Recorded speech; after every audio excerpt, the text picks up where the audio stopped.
Morning, everybody. Long-awaited, long-promised Maxime Bernier Twitter Roundup coming at you right now. But first, I wanted to show you this.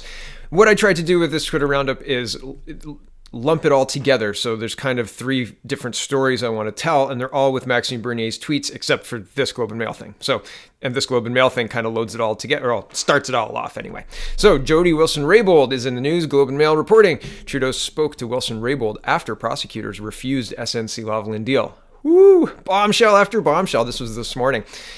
Okay, federal processors had already rejected a settlement with SNC Lavalin Group Inc. nearly 2 weeks before Prime Minister Justin Trudeau spoke with then Attorney General Jody Wilson-Raybould about the matter last fall. Court documents obtained by the Globe and Mail show that Kathleen Roussel, Director of Public Prosecutions, had informed SNC Lavalin on September 4 that she had intended to proceed with a prosecution on bribery and fraud charges against the Montreal-based engineering giant stemming from its business dealings in Libya, $130 million of fraud in Libya. Just wanted to make that clear. Back to the article. Mr. Trudeau has repeatedly said he told Ms. Wilson-Raybould in a September 17 conversation that the decision on SNC Lavalin prosecution was hers alone to make, but that concerns were raised about the economic impact of a conviction. Let me just put this into context for you. On September 4th, the decision was made and she said no. On September 17th, Justin Trudeau said, the decision is yours to make. And there are concerns about economic impacts of a no decision, clearly, because on September 4, a no decision was rendered. Right? Really interesting. Was pressure put on the AG? Was it? Well, I think that this Globe article clearly spells out that yes, there was. The decision was rendered.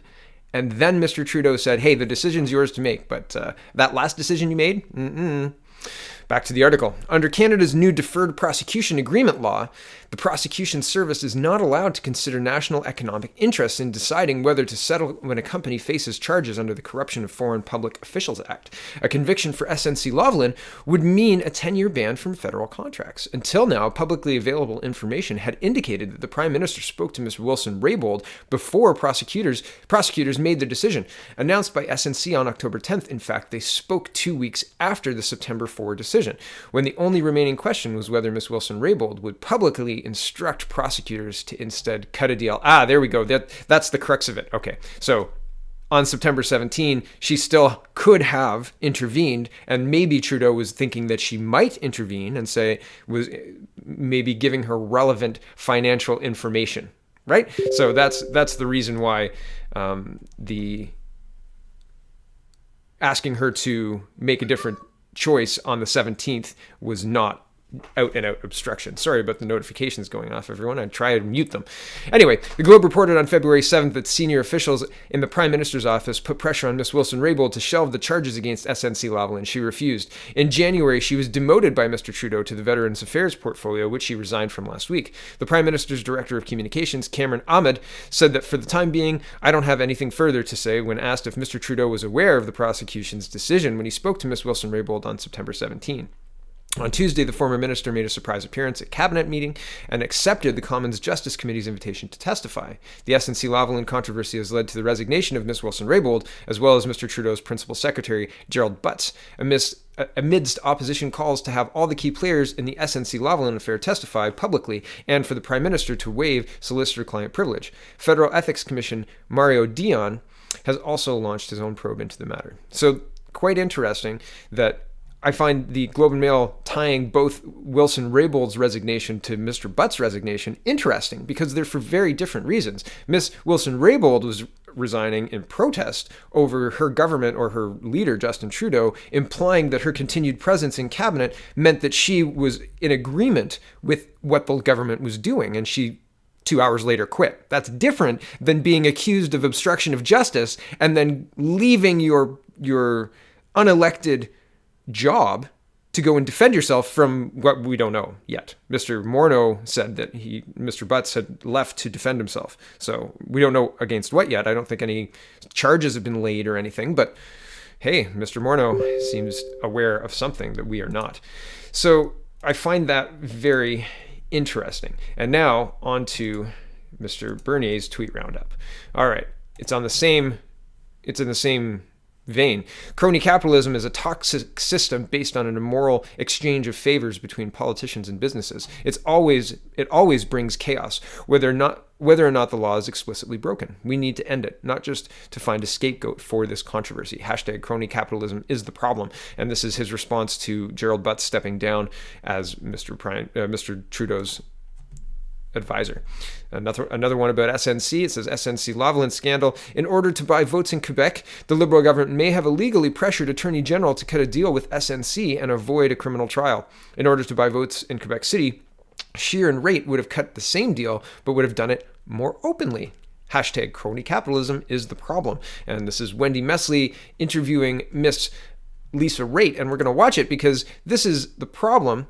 Here's another tweet referencing the same interview, so we'll go through that. But part of the problem is how this change to the criminal code happened, and it looks like the Conservatives are not taking a strong position one way or the other on whether they would allow a deferred prosecution agreement if they were currently running government. And Wendy Mesley kind of nails Lisa Raitt down, and she wiggles out of it. So this is the tweet. Last week, Scheer refused to answer the question. Today, Lisa Raitt is still skirting around the issue of cutting a deal with SNC Lavalin to avoid a criminal trial. My position is clear. No one is above the law. No special deal for big corporate criminals from Quebec or elsewhere. And here is the interview with Miss Lisa Raitt. If he was Prime Minister now, would he cut a deal with SNC? I mean, the current Prime Minister is saying there's huge issues at stake, people's jobs at stake. So it's an important issue, though, right? So you have the independence of the judiciary or of the Crown Prosecutor versus public policy, public interest. But what I can tell you is that the debate would happen at Cabinet, and if a deal were to be made... But shouldn't we know where he stands on this? This is a big issue now. Well, because you have to have the debate at Cabinet, and if a deal were to be made, it would be made... and the Canadian public would know what the deal was instead of trying to use the office of the prosecutor to do it through the back door.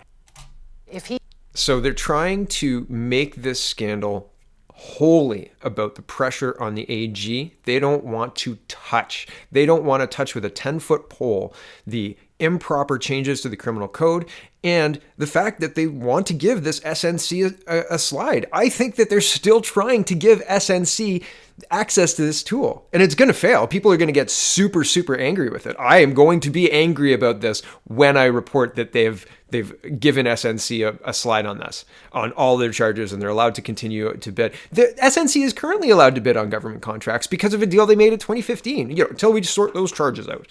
So the fact that Mr. Scheer is not able to take a strong position on this is corruption 101. This is a two-tiered legal system. You and I, dear viewer, cannot lobby the government to have laws changed after we've broken them in order to continue doing business. We're not allowed to do that. Why can't Mr. Scheer take a strong position on this? This is not hard. Not hard, CPC. This is why I've left you, because Maxime Bernier is taking a firm position. Rule of law, which means one rule of law for everyone, corporations, individuals, 18-year-olds, and prime ministers, right? That's what Canadians want. We don't want a political class that tap dances and says, oh, well, we've got a debate about this. We need to answer the question of should corporations be allowed to break the law? Should they? The answer is no. Not if we want to be taken seriously as a country. Come on. Moving on, Maxime Bernier says, watch my short speech about pipelines and equalization at the United We Roll rally on Parliament Hill. And we watched that yesterday. You can check my video. Him and Mr. Scheer are in it, so you can see both of their speeches to the crowd. Here's Keenan Bext, I think, and he's interviewing Mr. Bernier right after coming off of speaking to the Yellow Vests or the United We Roll rally. We're not going to watch this right now, but you can check it out. The link is in the description. I found it interesting. He was just using his talking points, and he doesn't answer the second question. So, yeah, it is what it is. Everybody does it, I suppose. Maxime Bernier says, as the United We Roll convoy arrives in Ottawa, time to remind everyone about my position regarding pipelines. We must invoke Article 92.10 of our Constitution if necessary. I say the same thing in French and in English. And this is the meme I was telling you about yesterday, the reason that I incorrectly believed that Mr. Scheer had not promised to invoke the Constitution 92.10 in order to get the pipeline built east of Quebec. And Bernier had, but that is true. This is an example, but Mr. Scheer says in English clearly that he would use constitutional powers to build a pipeline. So I don't know if he's just setting himself up for or what, because it's hard to say two different things in a country as small as Canada when you have the internet, right? Canada's a very big country, but the internet makes it very small. Okay, here is the next story. This is the debate in Burnaby inviting these three and not Laura Lynn TT. Give them a chance to win one. She's won the other two, right? That's what...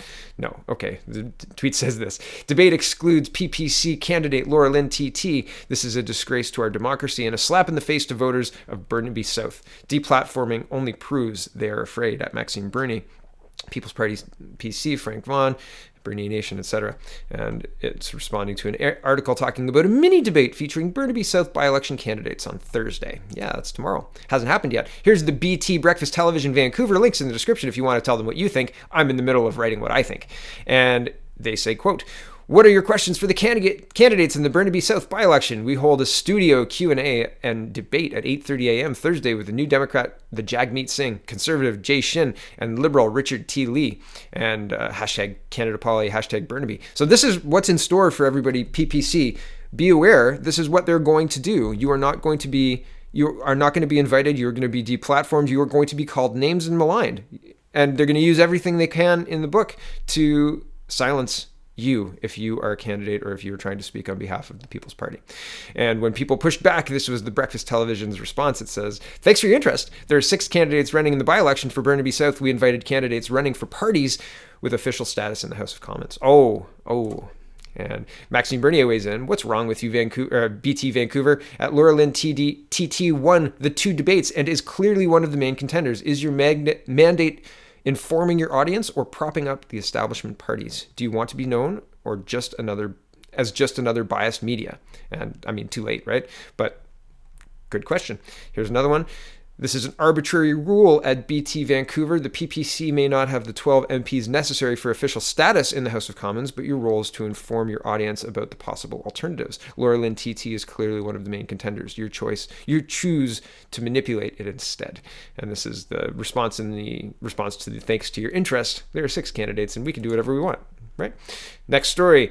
Maxime Bernier's at the United We Roll rally, which I guess I talked about a little bit up here, but here we go again. It says, "Welcome to Ottawa, United We Roll. Thank you for sending this strong message about the importance of developing our natural resources for the prosperity of all Canadians." And here's some pictures. He says, "Canadians united for the prosperity at the United We Roll rally in Ottawa." And there's Maxime.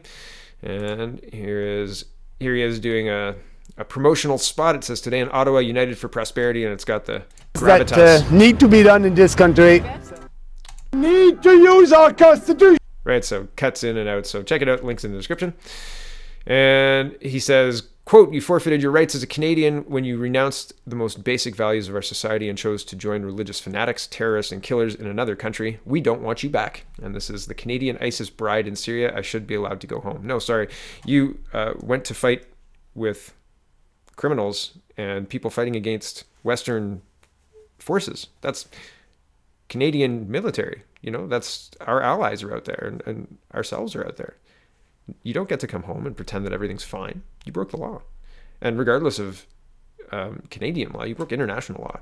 Ridiculous. No. And for some reason, the CTV's Twitter feed has just been spamming this link. Like, did you see this one yet? Like 6 or 12 times. It was crazy. It was a lot of this story everywhere. So I don't know who they paid, but they wanted that story out. Anyway, Maxime Bernier says, "Robson, he's not playing the political game. We owe him a huge debt of gratitude for getting out there and saying what he thinks and thinking that we need more free markets." And here's it's the Ask the Professor, Maxime Bernier's People Party. And I've never heard of this, but I liked his analysis and I agreed with it. So link is in the description. You can watch it here. And that's... Yes. Seems to me to be doing 2 things. There we go. That's him. And these are just kind of final cleanups. These are 2 other tweets that didn't really fit in with the grander narrative. So while you're there, Maxime says, "Listen to this wide-ranging interview with Jim Goddard in which we discuss the People's Party of Canada program and my principled approach to politics. People's Party of Canada versus the establishment and political elite." And I haven't listened to this one yet, but I'm sure I'll get to it. Link will be in the description if you want to. And Maxime Bernier says, what will you do for the Muslim community? Nothing. I won't do anything for the Muslim community, or for the Jewish community, or for the Christian community. I will do everything for you as a Canadian. Watch the video. And man, yeah, that's the kind of unifying statement we need, because Mr. Trudeau has been doing everything in his power to divide and malign and call people racist and spend money on things that really don't have a return unless you're in the leadership. Communism just doesn't work, guys.